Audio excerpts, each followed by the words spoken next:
Sure, it looks pretty crazy, but more than that, the Acebeam E70 is a powerful and very useful flashlight, which makes for a great tool that can easily be recommended.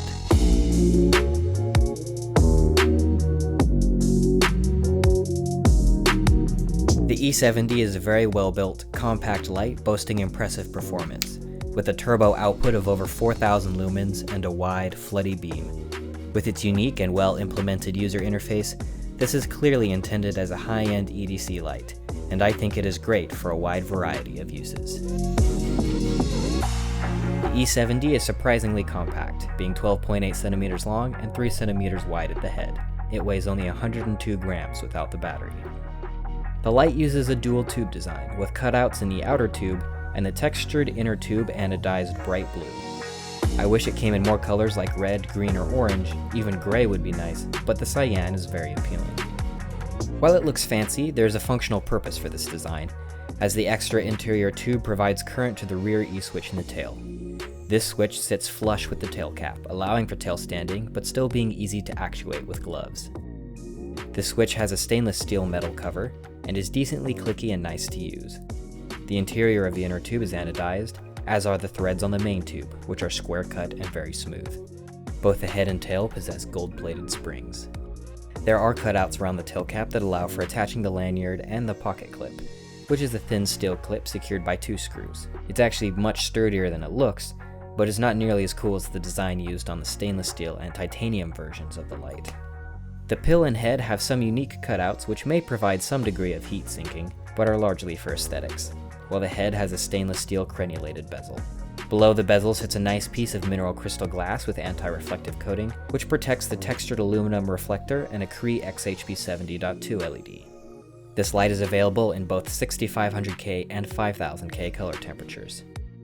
An optional inclusion is the 21700 cell, which has a small USB charging port and indicator LEDs towards the head.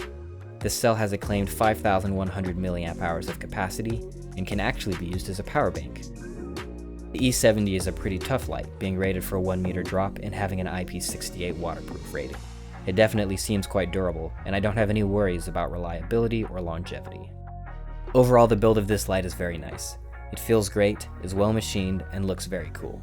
The only potential issues are the grooves on the body and the tail cap, as there is lots of potential for dust and dirt to accumulate. Size-wise, it is definitely on the larger end for an EDC light, but is still rather compact, and doesn't weigh too much. This is pretty much the size limit for an EDC in my opinion. It is perfect for a daily carry bag or something similar, but I wouldn't regularly carry this in a pocket. The interface of the E70 is unique and is actually quite simple. In order to turn the light on from off, 2 quick clicks are required, and a press and hold will cycle through the 4 standard modes, for which the light has memory. A single press will turn the light off. While on, a double tap will activate turbo, and at any time a triple press will activate strobe. While off, pressing and holding will turn the light on to ultra low. While the double press to turn on is unconventional, it actually works very well and goes a long way to prevent accidental activation, which is important with a light like this, as it can get very hot. Overall, I really like this interface. It's quick and simple to use, and I find it just as easy as any other light. This is a very powerful flashlight, with a turbo mode outputting over 4,300 lumens at startup. Turbo does of course get hot very fast, and there's a quick step down, which appears to be thermally regulated rather than just timed. After about a minute and a half of stepping down, the light will maintain over 1100 lumens fairly evenly for the rest of the runtime. Not only is the turbo level extremely bright, but this sustained 1100 lumens is very impressive and useful. Acebeam advertises a current controlled driver, and the other modes are well balanced, with great runtimes and solid regulation. Personally, I would have preferred just a single medium mode in between the existing 2, but both are very useful levels, and I mostly use low on this light. There is no PWM to be found in any of the modes, and runtimes are pretty long. In my opinion, preventing accidental activation is important with this light, as it will put a lot of heat out the front, and is capable of burning dark materials with ease. Because of this, the E70 should be handled with care. It is not a toy. When set to turbo, the light will nearly get too hot to hold as it steps down. So I wish there was more heat sinking on the head to alleviate this. The XHP70.2 emitter in this light has a temperature of 5000K and a CRI of 70. This shallow textured reflector provides a wide, floody beam, which is great for general purpose use but doesn't provide much distance. On turbo at startup, I measured 14,621 candela, which should provide 245 meters of throw. After step down, I measured 4,224 candela, which is good for 130 meters. The beam is clean and free of artifacts, with a large soft hot spot and gentle spill. However, there's a very noticeable tint shift, with the center being warmer and tinted green, while the spill is much cooler and leans toward magenta.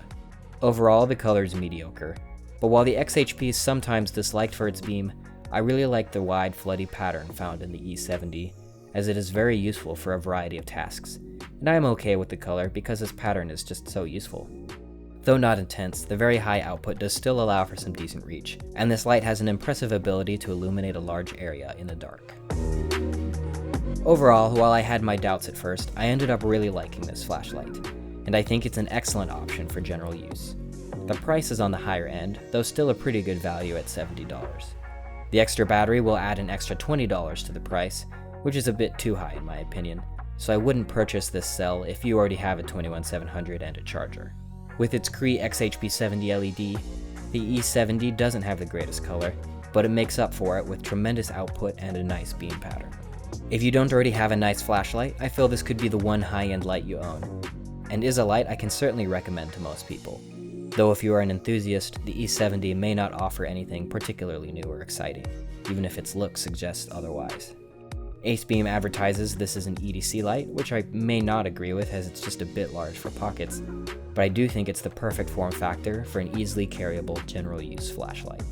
Ultimately, this is just a well-made, very useful tool that is fun to carry, and if you are interested in purchasing this light, I will happily recommend it. I actually forgot to put this in my script and I already edited the early parts of the video, but I do have an affiliate link for Acebeam products.